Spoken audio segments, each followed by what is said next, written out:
Hello everyone, स्वागत है आप सभी का स्टडी राइज यूट्यूब चैनल पर।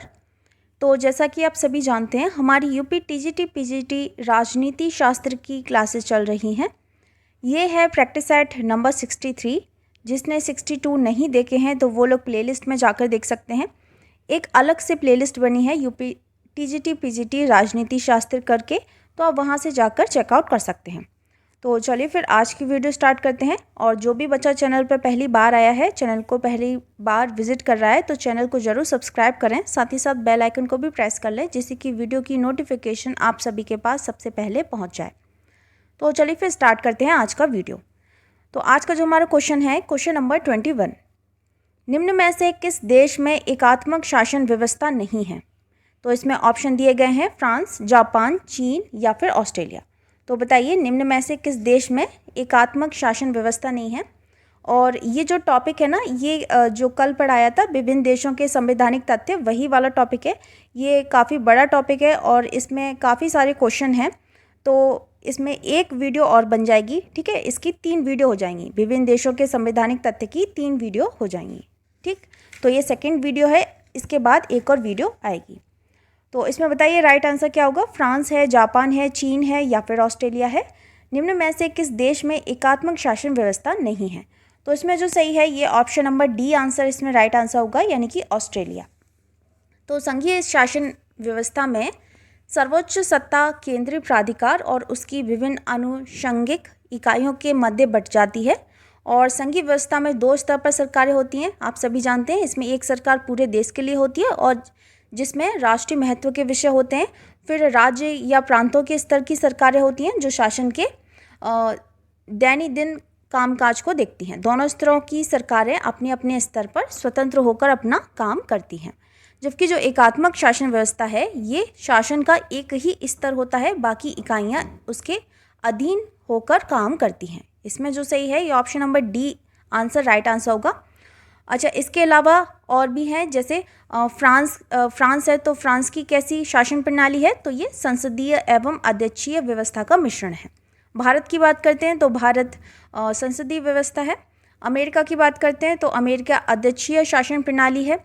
ब्रिटेन संसदीय शासन प्रणाली है। कनाडा की बात करते हैं तो ये है संघात्मक शासन। और ऑस्ट्रेलिया की बात करते हैं तो ये संसदीय शासन प्रणाली है। और चीन की अगर हम बात करेंगे तो ये समाजवादी गणराज्य है। तो इसमें जो सही है, ये ऑप्शन नंबर डी आंसर इसमें राइट आंसर होगा। अगला है क्वेश्चन नंबर 22। संविधान की अवधारणा सर्वप्रथम कहाँ उत्पन्न हुई? भारत, चीन, ब्रिटेन या फिर अमेरिका? तो बताइए, संविधान की अवधारणा सर्वप्रथम कहाँ उत्पन्न हुई थी? तो ये हुई थी ऑप्शन नंबर सी, ब्रिटेन में हुई थी। कहाँ हुई थी? ब्रिटेन में हुई थी। तो आधुनिक युग में संविधान की अवधारणा का विकास ये ब्रिटेन से माना जाता है। ब्रिटेन की ये संवैधानिक व्यवस्था वहाँ के परिस्थितियों की देन है।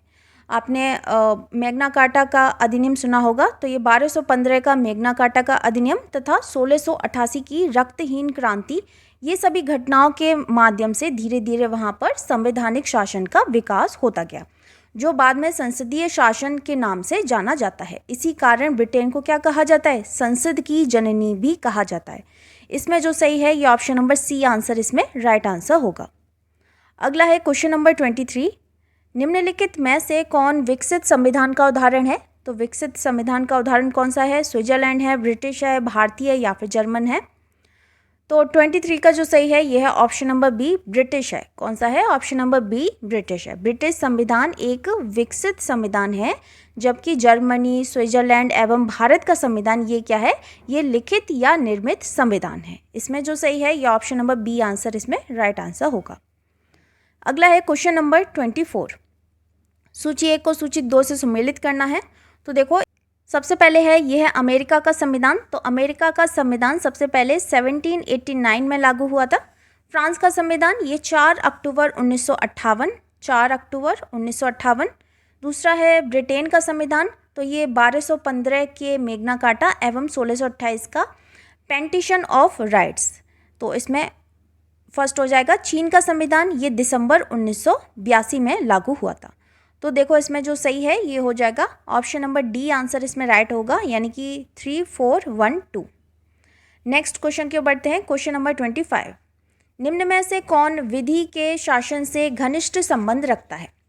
तो विधि के शासन से कौन घनिष्ठ संबंध रखता है? तो सैनिक विधि, न्यायिक सर्वोच्चता, संविधानवाद या फिर शक्ति पृथक्करण।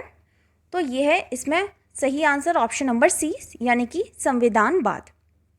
तो विधि का शासन ये संविधानवाद की मुख्य विशेषता है। संविधानवाद उन विचारों एवं सिद्धांतों की ओर संकेत करता है जो उस संविधान का विवरण व समर्थन करते हैं, जिनके माध्यम से राजनीतिक शक्ति पर प्रभावशाली नियंत्रण स्थापित किया जा सके। यह संविधान पर आधारित विचारधारा है जिसकी मान्यता है कि शासन संविधान के नियमों व विधियों के अनुरूप संचालित हो। ठीक है, इसमें जो सही है ये ऑप्शन नंबर सी आंसर इसमें राइट आंसर हो जाएगा। अगला है क्वेश्चन नंबर 26, संविधानवाद से क्या तात्पर्य है? तो निरंकुश राजतंत्र है, असीमित सत्ता है, कानून का शासन है या फिर असीमित सरकार है। तो ये पहले वाले अभी क्वेश्चन में बताया था, तो ये क्या है? ये है कानून का शासन है। संविधानवाद क्या है? कानून का शासन है। अगला है क्वेश्चन नंबर 27, संविधानवाद होता है कठोर, गतिशील, स्थायी या फिर अपरिवर्तनशील। तो संविधानवाद होता है तो कैसा होता है? ये होता है ऑप्शन नंबर बी, गतिशील होता है। कैसा होता है? ऑप्शन नंबर बी, गतिशील होता है। अच्छा, इसमें और भी कुछ पॉइंट हैं, जैसे संविधानवाद एक क्या है? एक मूल्य संबंध अवधारणा है। संविधानवाद संस्कृति संबंध अवधारणा है। संविधानवाद प्रधानतः साध्य मूलक अवधारणा है और संविधानवाद सामान्यतः संविधान जन्य अवधारणा है। ठीक है, इसमें जो 27 का जो सही है ये ऑप्शन नंबर बी आंसर इसमें राइट आंसर होगा, यानी कि गतिशील है।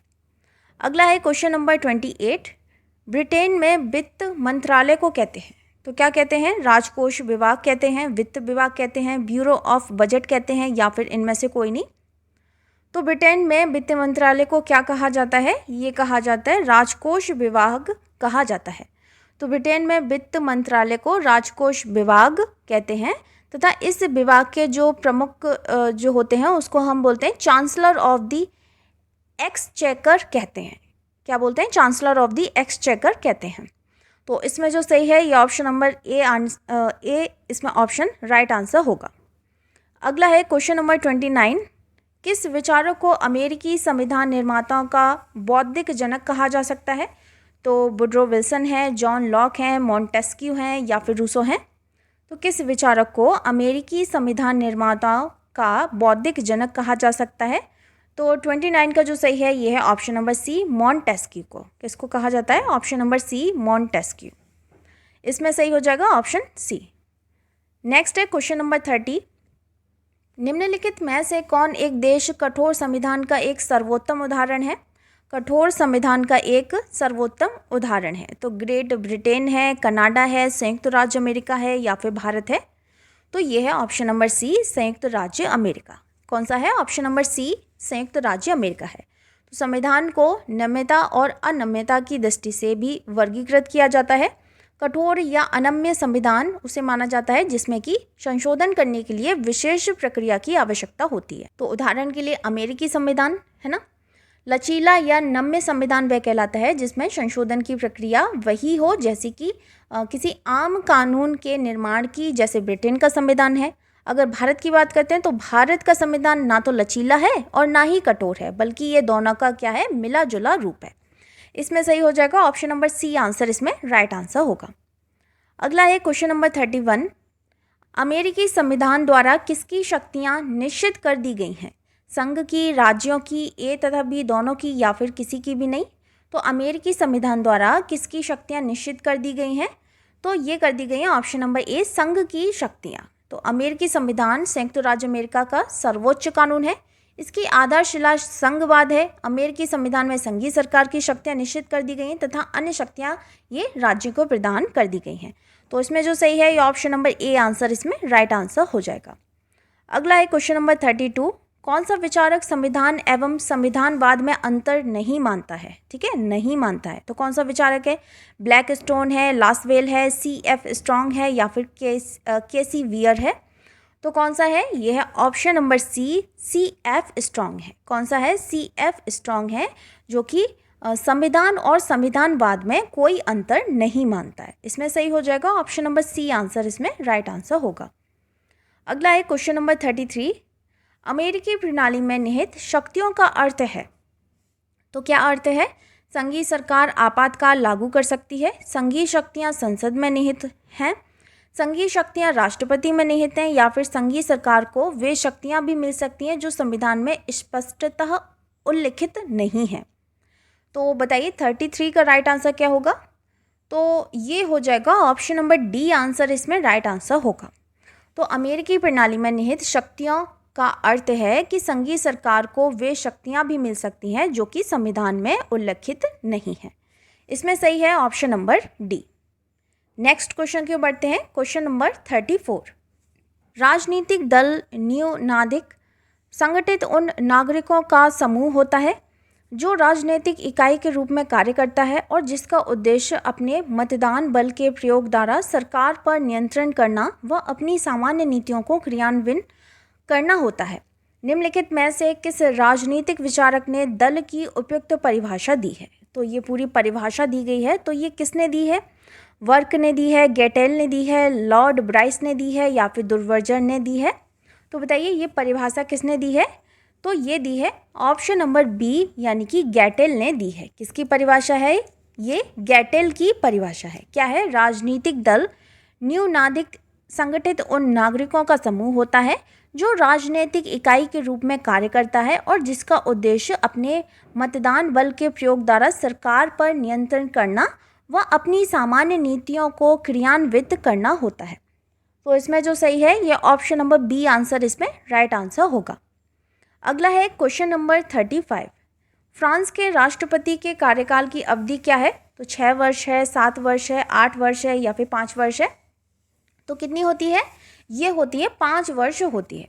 तो फ्रांस के राष्ट्रपति का चुनाव ये वयस्क मताधिकार पर आधारित प्रत्यक्ष निर्वाचन द्वारा होता है। वर्ष 2000 में राष्ट्रपति के कार्यकाल की अवधि 7 वर्ष से कम करके कितनी कर दी गई? 5 वर्ष कर दी गई, जो कि 2002 से ये अभी तक प्रभावी है। तो इसमें जो सही है ये ऑप्शन नंबर डी आंसर इसमें राइट आंसर होगा। अगला है क्वेश्चन नंबर 36। फ्रांस की व्यवस्थापिका का निचला सदन कौन सा है? फ्रांस की व्यवस्थापिका का निचला सदन कौन सा है? सीनेट है, हाउस ऑफ लॉर्ड्स है, हाउस ऑफ कॉमन्स है, या फिर चैम्बर ऑफ डेप्यूटीज है? तो कौन सा है फ्रांस की व्यवस्थापिका का निचला सदन कौन सा है?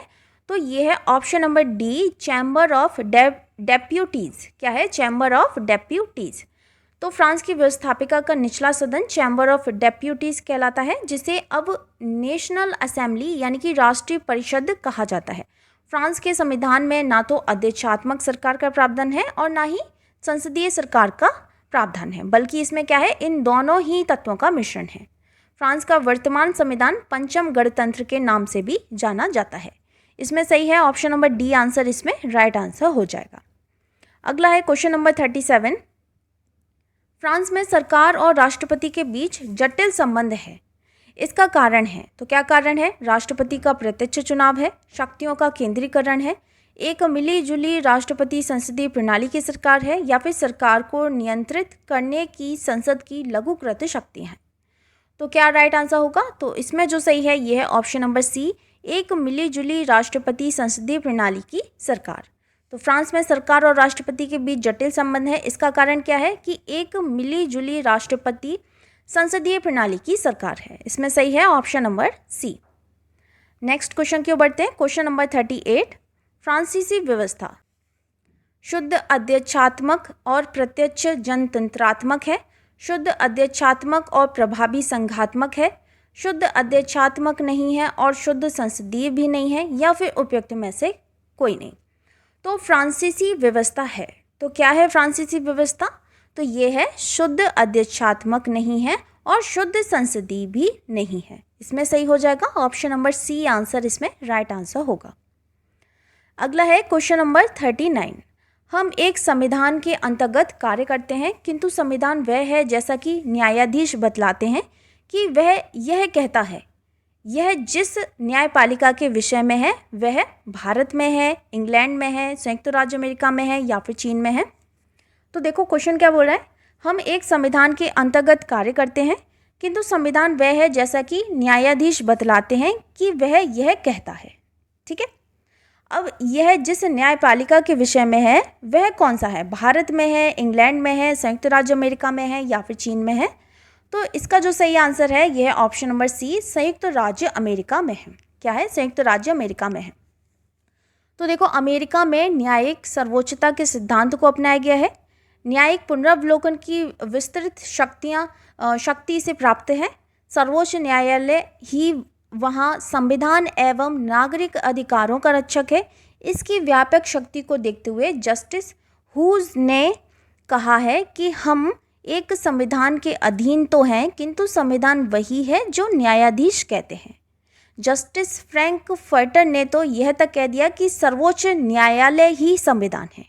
क्या कह दिया? जस्टिस फ्रैंकफर्टर ने कहा है कि जो सर्वोच्च न्यायालय है वह ही संविधान है। ठीक है, सर्वोच्च न्यायालय ही संविधान है। तो इसमें जो सही है ये ऑप्शन नंबर सी आंसर इसमें राइट आंसर होगा। नेक्स्ट क्वेश्चन की ओर बढ़ते हैं। क्वेश्चन नंबर 40, लौह आवरण शब्द को किसने प्रचलित करवाया? अच्छा देखो, इसके साथ साथ जो मैं व्याख्या बताती हूँ ना, वो भी आप ध्यान से सुना करो, क्योंकि कुछ ऐसे कथन होते हैं, जैसे अगर यही पूछ लिया कि सर्वोच्च न्यायालय ही संविधान है, यह किसने कहा, तो अगर आप व्याख्या ध्यान से सुनेंगे तो ये प्रश्न भी आप आसानी से कर सकेंगे, है ना। तो व्याख्या पर जरूर ध्यान दें। अच्छा, अगला है क्वेश्चन नंबर 40, लौह आवरण शब्द को किसने प्रचलित करवाया? चर्चिल ने फुलटन भाषण द्वारा, रीगन ने राष्ट्र के नाम संबोधन द्वारा, निक्सन ने रेडियो संदेश द्वारा, या फिर जॉर्ज एश बुश द्वारा राष्ट्रपति चुनाव के समय। तो जो लौह आवरण शब्द है ये किसने प्रचलित करवाया? तो ये करवाया था चर्चिल ने फुलटन भाषण द्वारा। चर्चिल ने फुलटन भाषण द्वारा। तो द्वितीय विश्व युद्ध की समाप्ति के बाद तत्कालीन ब्रिटिश प्रधानमंत्री कौन बना था? तो ये बने थे विंस्टन चर्चिल बने थे। तो ये अमेरिका की यात्रा पर गए, जहां उन्होंने 1946 को फुलटन नामक स्थान पर शांति स्तंभ नामक भाषण दिया। इस भाषण में उन्होंने रूस की तीखी आलोचना की और इसी भाषण में उन्होंने रूस के कार्यक्रमों की आलोचना करते हुए कहा था कि रूस ने लोहे का पर्दा नीचे उतारा है। चर्चिल का यह भाषण शीत युद्ध के शुरुआत की सूचना भी देता है। तो इसमें जो सही है ये ऑप्शन नंबर ए आंसर इसमें राइट आंसर होगा, यानी कि चर्चिल ने फुलटन भाषण द्वारा कहा था। तो दोस्तों, ये थी आज की वीडियो अगर आपको पसंद आती है तो वीडियो को लाइक कमेंट शेयर ज़रूर करें, और जो भी बच्चा चैनल पर पहली बार आया है तो चैनल को ज़रूर सब्सक्राइब करें। मिलते हैं फिर बहुत जल्द नेक्स्ट वीडियो में, तब तक के लिए थैंक यू सो मच।